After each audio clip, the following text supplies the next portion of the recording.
Shalom saudara, saya berdoa kita semua terus dalam perlindungan dan penyertaan Tuhan. Voice of Pentecost kali ini bertemakan bersinergi bagi bangsa. Kemerdekaan disebut dengan keadaan bebas dari perhambaan. Tentu perjuangan menuju kemerdekaan tidaklah mudah. Inilah yang diperjuangkan Bung Karno, juga Bung Hatta, hingga pada 17 Agustus 1945 Indonesia mencapai keadaan bebas itu. Indonesia merdeka. Saudara, perjuangan menuju kemerdekaan ini tidak hanya dilakukan oleh Bung Karno sendiri ataupun Bung Hatta seorang. Perjuangan ini melibatkan seluruh aspek dan golongan dari Indonesia, termasuk umat Tuhan.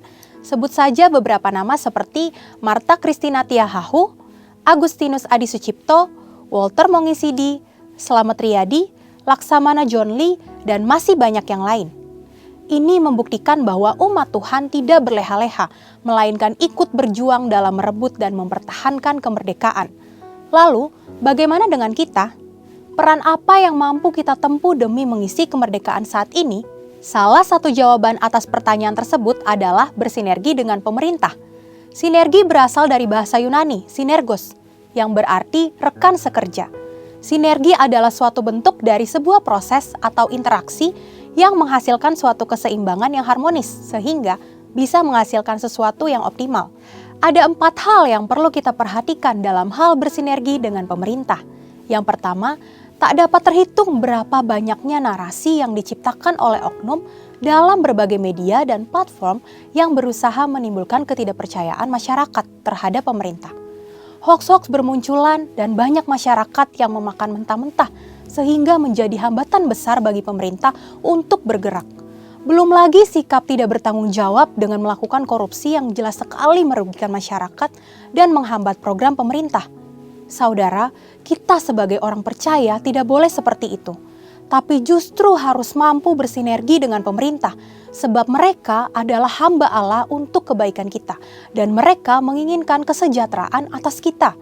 Yang kedua, sebagian dari kita mungkin bertanya, saya hanya seorang pegawai biasa, bagaimana saya dapat bersinergi dengan pemerintah? Siapapun kita, apapun jenis pekerjaan dan usaha kita, semua dapat bersinergi dengan pemerintah dalam mengisi pembangunan. Ada 3 cara yang pasti dapat dilakukan oleh semua orang percaya, yakni berdoa, berdoa, dan berdoa. Dalam 1 Timotius 2 ayat 1-3 dikatakan bahwa kita patut untuk menaikkan permohonan, doa syafaat, dan ucapan syukur bagi raja-raja dan pembesar yang berada di atas kita. Jangan pernah jemu berdoa bagi bangsa dan negara serta pemerintah.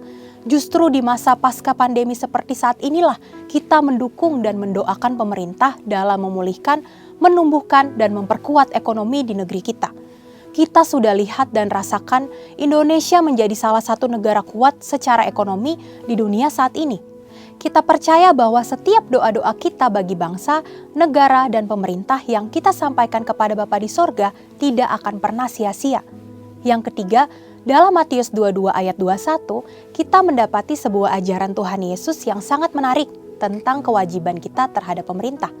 Tuhan katakan, berikanlah kepada kaisar apa yang wajib kamu berikan kepada kaisar, dan kepada Allah apa yang wajib kamu berikan kepada Allah.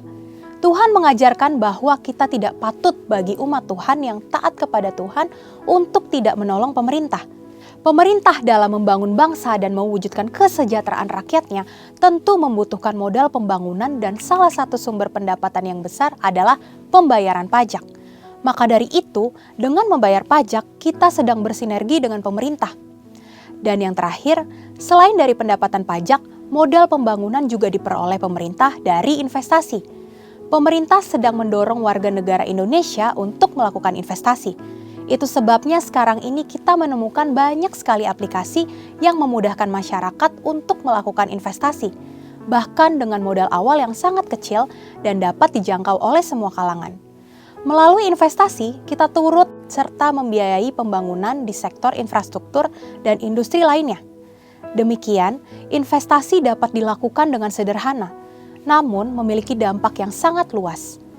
Demikian saudara, bagian kita dalam mengisi kemerdekaan bukan lagi dengan bersusah payah melawan penjajah, tetapi dengan bersinergi yang baik antar kita dan pemerintah. Saudara, untuk penjelasan lebih lengkapnya dari tim teologi kami, silakan buka link yang ada di atas atau scan QR Code yang tersedia. Tuhan Yesus memberkati.